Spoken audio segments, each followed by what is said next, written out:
Thank you for watching this video. Subscribe to this channel. I want to talk about imagination in this video. I want to keep it as brief as possible.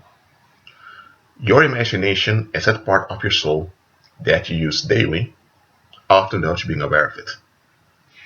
When you walk down the streets, when you walk in town, for example, let's say you're a woman between 20 and 25, and you see that at the other side of the road, there's this dude looking weird at you.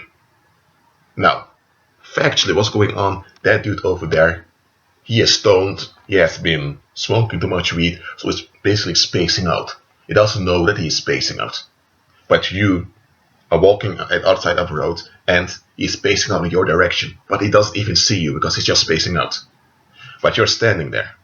You don't know the fact that he has been smoking weed all day, that he's now spacing out in public. Some other people who have seen him often know that he often spaces out, so they don't bother with it. But you're there. What's going through your mind? Your brain registers that he is looking at you in a static manner.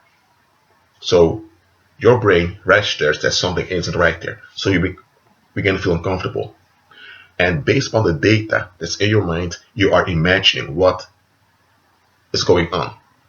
If the guy is well dressed in a suit, you may think that, okay, maybe it's just a creep, that some rich dudes that thinks he can get every woman he wants. You may think that. Or maybe if he's a guy if he's carrying dirty clothes, you may think, oh, just a junkie who probably wants some money from me. You get what I'm saying here? So your imagination is there all the time, and you use it without you being aware of it. Why it is important to understand is because if you don't realize that your imagination is really a part of who you are, and that it is active all the time, if you think imagination is just something that is related to fantasies, to the unreal, you are deceiving yourself. And about the imagination, advertisers know this. Why do you think they use those visuals, often sexual visuals, often combined with music, with soft music, and sometimes you have a soft tone in the music with some drums into it. Okay. Why are they doing that? Because they know how the human mind operates. They know that it will trigger something in your imagination that will attach you to the product. Look, why am I speaking about imagination? Because if your imagination is used against you without being aware of it, you're in trouble. For example, worrying.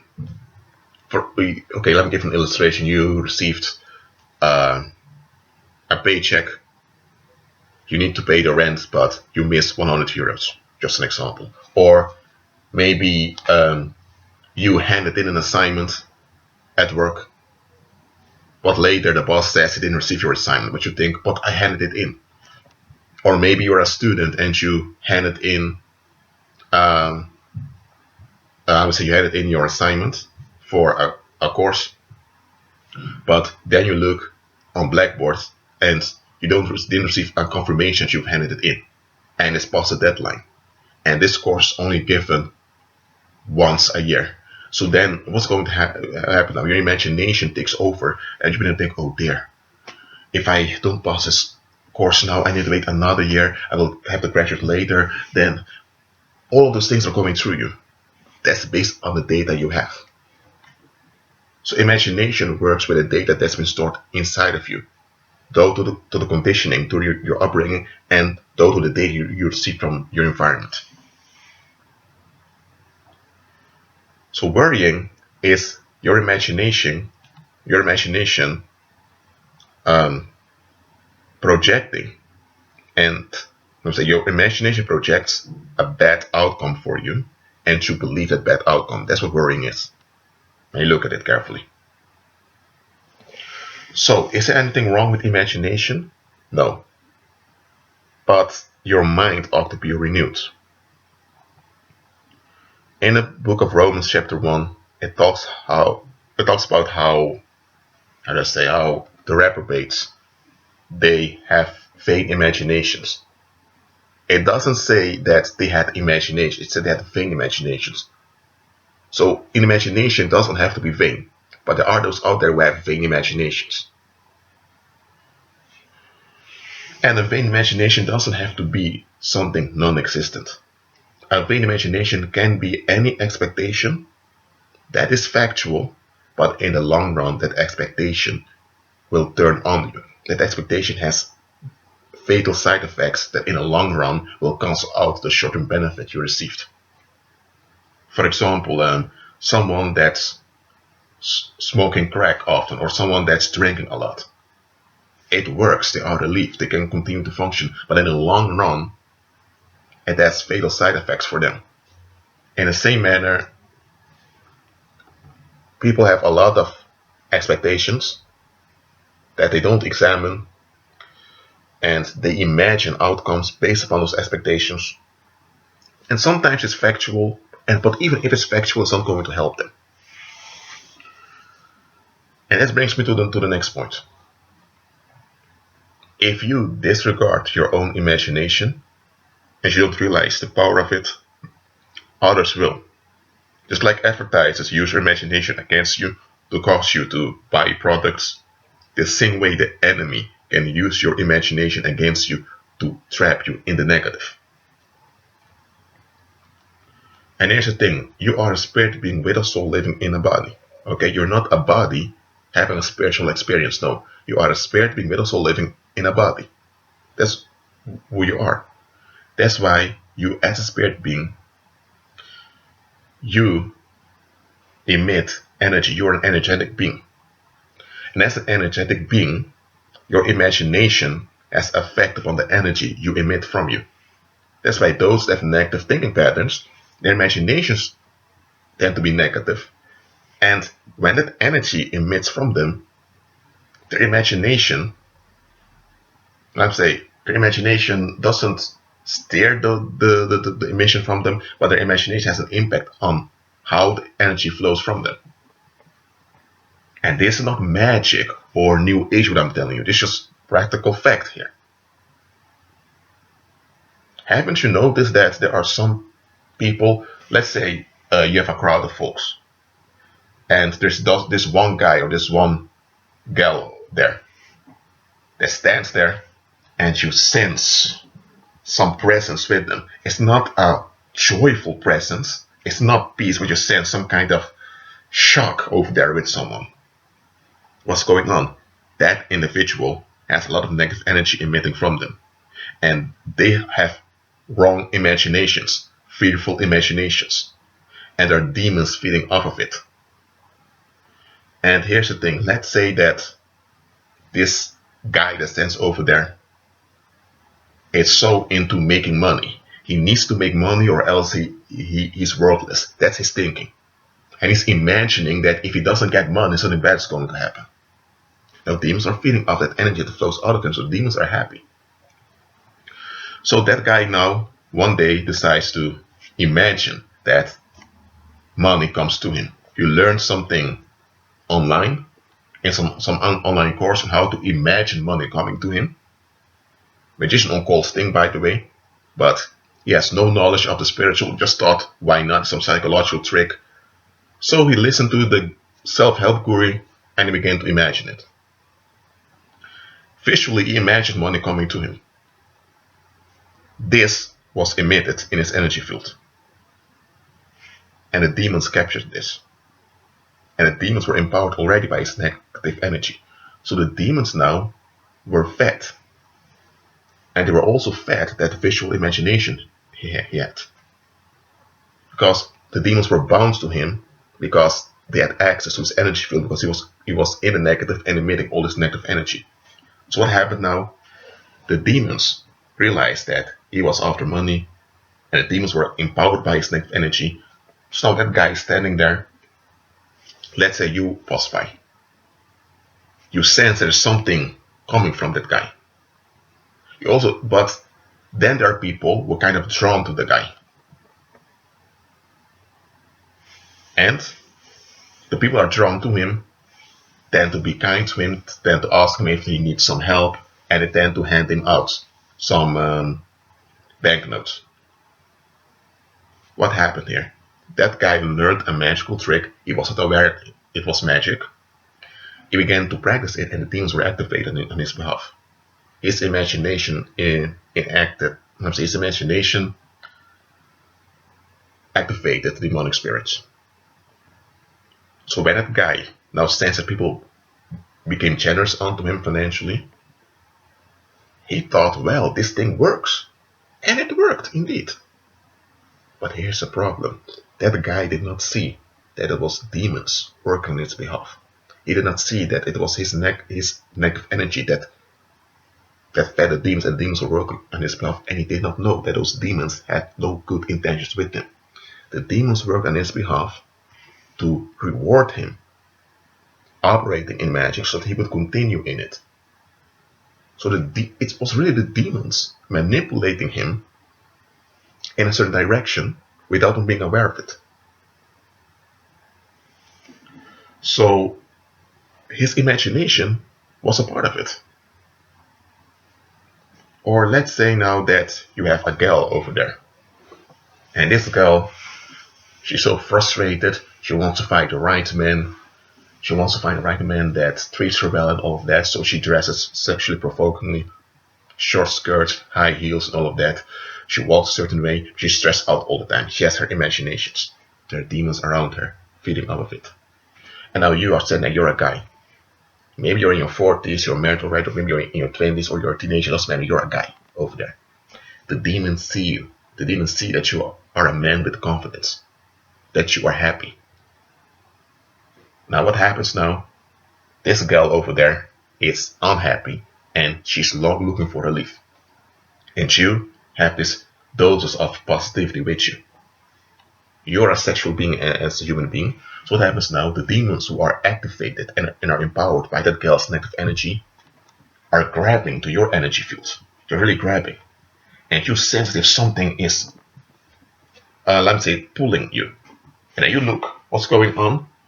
And see this girl standing there. And when you see the girl, you sense some shock over there, some attraction. And you interpreted this attraction as you falling in love. That's what the society told you. And because this pull kept pulling you, you think, wait, let me talk to the girl for a while. And you talk with her, and, well, you exchange phone numbers, you became friends, then you began to date, and you thought, well, this is a good thing. No. It's demons pulling you in her negativity. She's not aware of it. She's so into herself. So I've repeated here now. If you sense some pull to someone just like that, and it keeps pulling you, evaluate it. It may be demons luring you into a trap. Especially you men out there. Look out for it, because it happens often.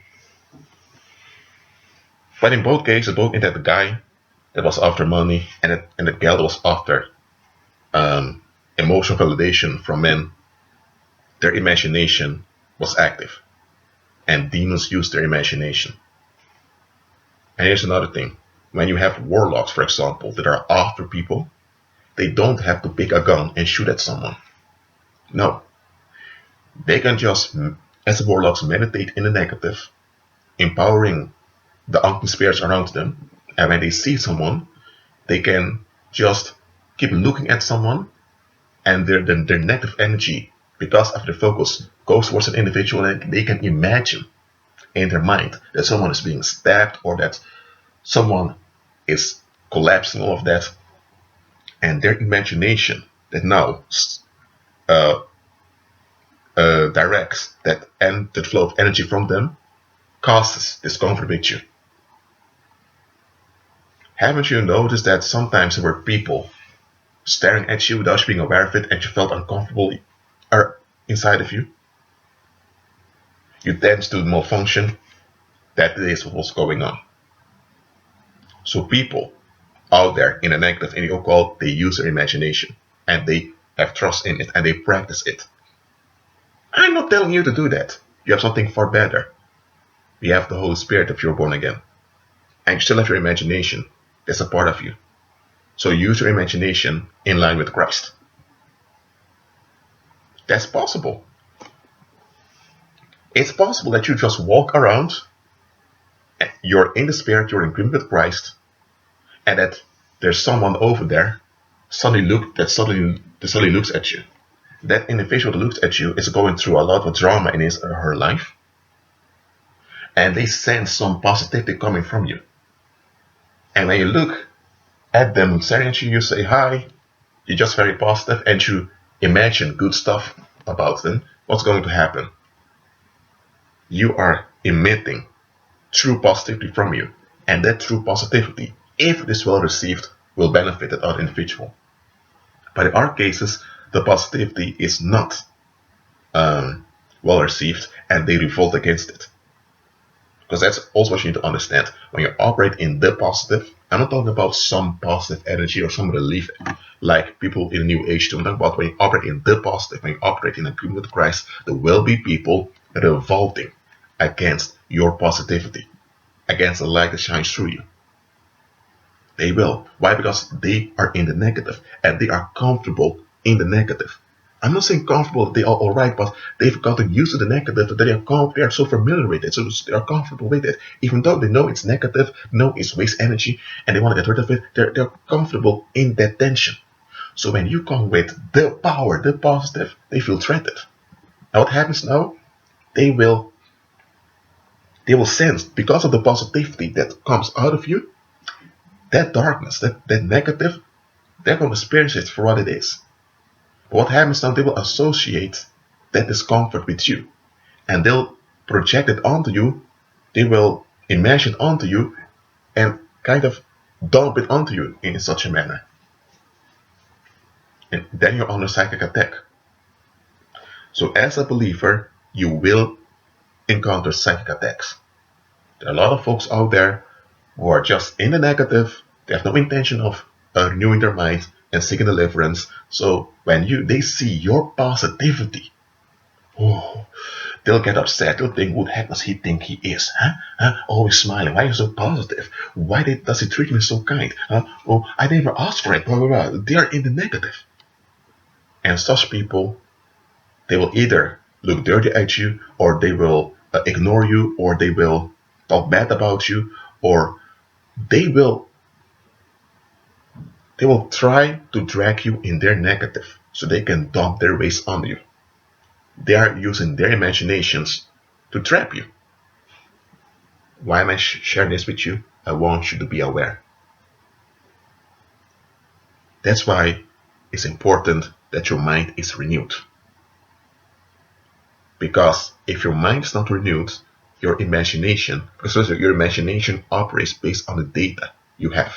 If the data you have is not in line with Christ, your imaginations will not be in line with Christ. And if your imaginations are not in line with Christ, it means that the enemy has access to you. So I'm not saying stop imagining. That's not possible because you're a human being.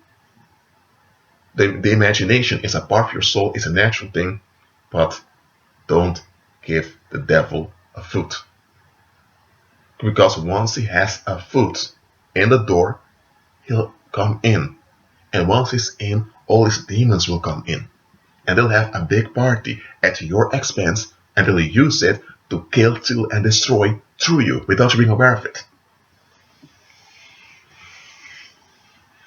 That's why when the enemy wants you trapped in the negative, he will use people to say dumb stuff to you, or he will use people to okay, I speak too fast, let me slow down.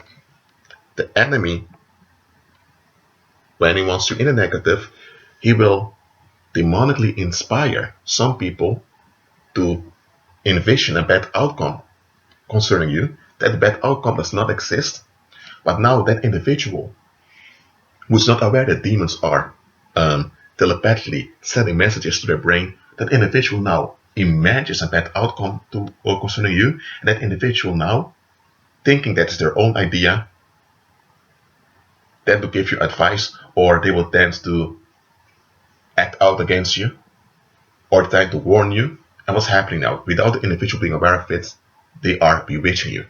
because it's the demons bewitching you through that individual. And once you receive this over and over again, your brain builds a pattern and you begin to expect that bad outcome concerning you. You see how the enemy works?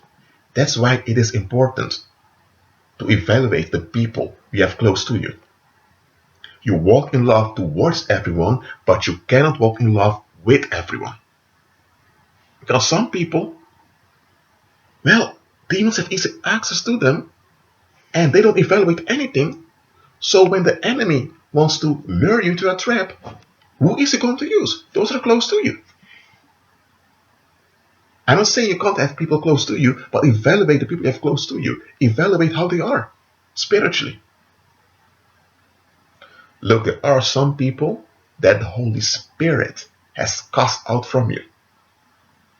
When you are in agreement with Christ, when you walk by faith, the Holy Spirit will block certain people from you. I've already said it before, and I'm going to repeat that some people are going to block you on social media, or they suddenly will stop talking to you, or they suddenly begin to pretend as if you're not there. And you're asking, what's going on? What did I do? You want to know what you've done because you think, why is someone upset with me like this? Or maybe someone just disappeared from around you, and then suddenly you meet an individual again, and there is no problem, and then you think, what happened? The Holy Spirit blocked those demons from you, because those demons want to feed off of you. Even if you have the Holy Spirit, they still will seek, they're so rude, they want to seek somewhere they can feed off of you. And here's the thing, the Holy Spirit said no. And you kept walking by faith, so those demons couldn't have a hold on you. So what happens are the demons now, angry and murmuring as they leave. And while they're leaving, they are taking their hosts with them. And when their hosts, those people, disappear from you, you think, what did I do? You didn't do anything. You have been delivered. So, again, be renewed in your mind and use your imagination in line with Christ. This is not occult, this is practical. Too often, people depend upon the imaginations of the pastor. They depend upon the imagination of some man of God or some apostle or some preacher. Or they depend upon the imagination of some leader, some political figure. Walk by faith. And let the Holy Spirit guide you in your imaginations. Okay? That being said, agree with Christ and be at peace.